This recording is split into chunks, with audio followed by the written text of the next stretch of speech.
For the latest on the federal election campaign trail, we're joined by veteran pollster and political commentator John Wright. John, thank you so much for joining us on this Saturday. We appreciate it. You have such great insight when it comes to all of this. And we've seen so much change happen since this election was called over the last month even. Tell me about those changes.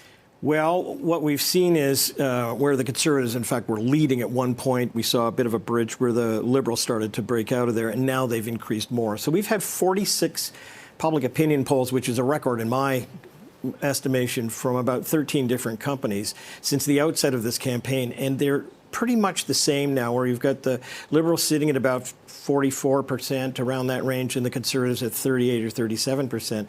The NDP are down around 9%, and then the Green Party and the others are, way off the scale. So effectively what's happened is that there are different groups, both geographically and demographically, who have moved over to the Liberals, and that's where they sit.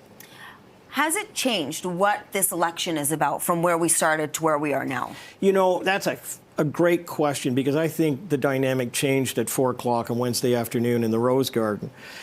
We were really talking about a country that had a lot of grievances about the federal government, how it operates, particularly the Conservatives, and it was all about affordability.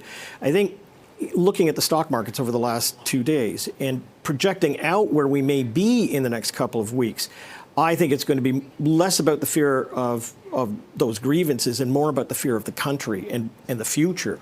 And I don't think we're into that debate. It's a little bit like having an earthquake in Washington, and the tsunami from that rippling is way offshore, but it's coming. I mean, as an example, it's a pretty high-end product, but this morning Range Rover paused all of its shipments into the United States. Well, okay, so let's take that through, and if it were for other people who are making products and trying to sell them in the United States, that has effects on who makes the cars, how many they make, who sells the cars, the loans they've taken out in order to have the businesses supported, the families that are supported beyond that, the choice in the marketplace. You start putting that on close to, let's even say, tariffs on 40,000 grocery products in the United States. Nuts alone come from Vietnam are going to be up 46%.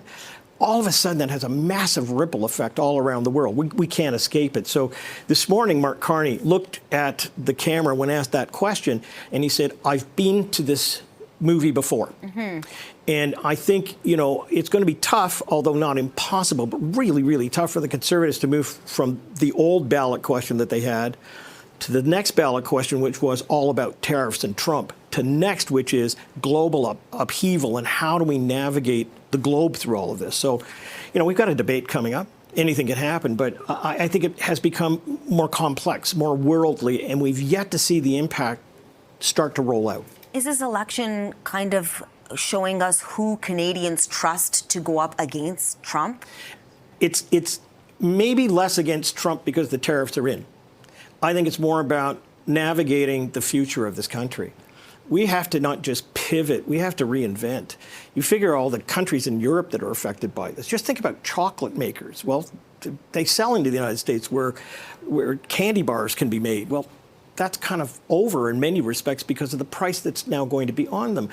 It's one thing to kind of pivot, in your own backyard when you see something and you want to move towards it. It's another thing for entire companies, of which the stock market is already making decisions about their viability.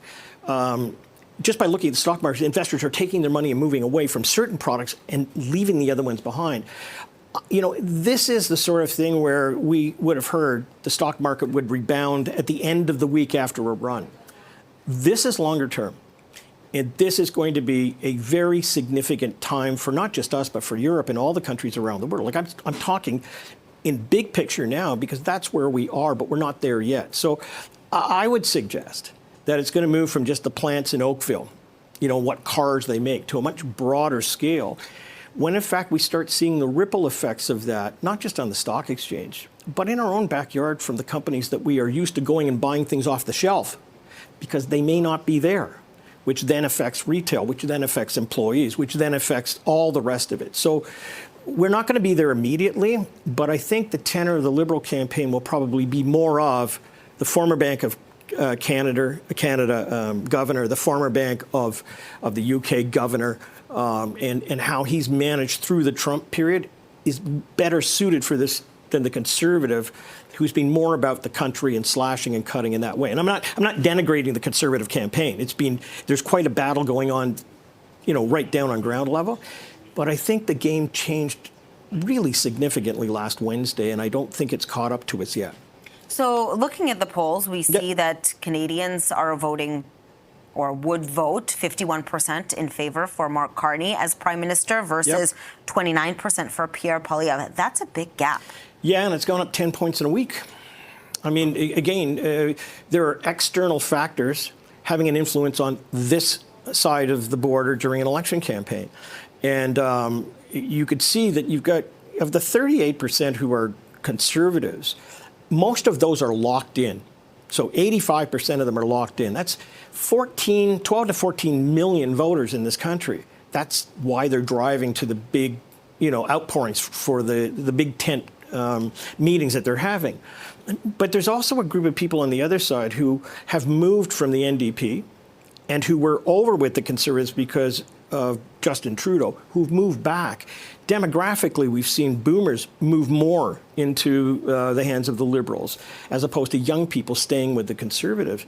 So as I said at the outset, we're in a bit of a sea change at the moment, because we're moving from a country that was really about grievances and anger and things like that. And we're moving now into another part, which has got to be a mixture of fear and hope and stability. And trying to give calm. Every institution in this country, whether you are a bank or whether you are a manufacturer or an insurance company or any of these things, are going to have to re-examine not just how their customers feel, but where they and those customers fit in with the larger discussion we're going to have on Canada and where it goes. I can't think of a more consequential time. I mean, 1988 with free trade was one, but this is a global reordering. And that tsunami may be offshore, but it's going to be arriving in the next period of time. And we're going to have to figure out who's got life rafts and who don't.